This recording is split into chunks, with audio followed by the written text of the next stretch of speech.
ಯುವ ಉರಗ ಪ್ರೇಮಿ ದಕ್ಷಿಣ ಕನ್ನಡ ಜಿಲ್ಲೆಯ ಪುತ್ತೂರಿನ ತೇಜಸ್ ಬನ್ನೂರು 25ಕ್ಕೂ ಮಿಕ್ಕಿದ ಹೆಬ್ಬಾವಿನ ಮರಿಗಳನ್ನು ರಕ್ಷಿಸಿ ಜಿಲ್ಲೆಯ ಬೇರೆ ಬೇರೆ ಅರಣ್ಯಕ್ಕೆ ಬಿಡುವಂತಹ ಮೂಲಕ ತನ್ನ ಉರಗ ಪ್ರೇಮವನ್ನ ಮೆರೆದಿದ್ದಾರೆ.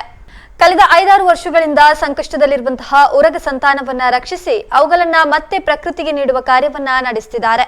ಈವರೆಗೆ ಸುಮಾರು 100ಕ್ಕೂ ಮಿಕ್ಕಿದ ಹೆಬ್ಬಾವಿನ ಮರಿಗಳನ್ನ ಕಾಡಿಗೆ ಬಿಟ್ಟು ಹೆಬ್ಬಾವುಗಳ ಸಂತತಿಯನ್ನ ರಕ್ಷಿಸಿದ್ದಾರೆ.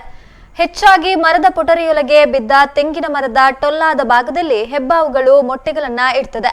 ಸುಮಾರು 60 ದಿನಗಳ ಕಾಲ ಹೆಬ್ಬಾವುಗಳು ಮರಿಗಳಿಗೆ ಕಾವನ್ನ ನೀಡುತ್ತದೆ. ಅವುಗಳಲ್ಲಿ ಹೆಬ್ಬಾವು ಮತ್ತು ಕಾಲಿಂಗ ಸರ್ಪ ಮಾತ್ರ ತಮ್ಮ ಮೊಟ್ಟೆಗಳಿಗೆ ಕಾವು ನೀಡುವ ಮೂಲಕ ಮರಿಗಳನ್ನ ಹೊರತರ್ತದೆ.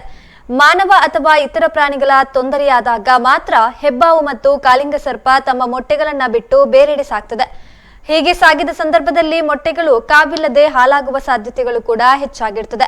ಹೀಗೆ ಹಾವುಗಳಿಲ್ಲದೆ ಅನಾಥವಾಗಿರುವಂತಹ ಮೊಟ್ಟೆಗಳನ್ನ ಶ್ರೇಯಸ್ ಅರಣ್ಯ ಇಲಾಖೆಯ ಅನುಮತಿಯೊಂದಿಗೆ ತಮ್ಮ ಮನೆಗೆ ಕೊಂಡೊಯ್ದು ಅವುಗಳಿಗೆ ಕೃತಕ ಕಾವನ್ನ ನೀಡುವ ವ್ಯವಸ್ಥೆ ಮಾಡ್ತಾರೆ.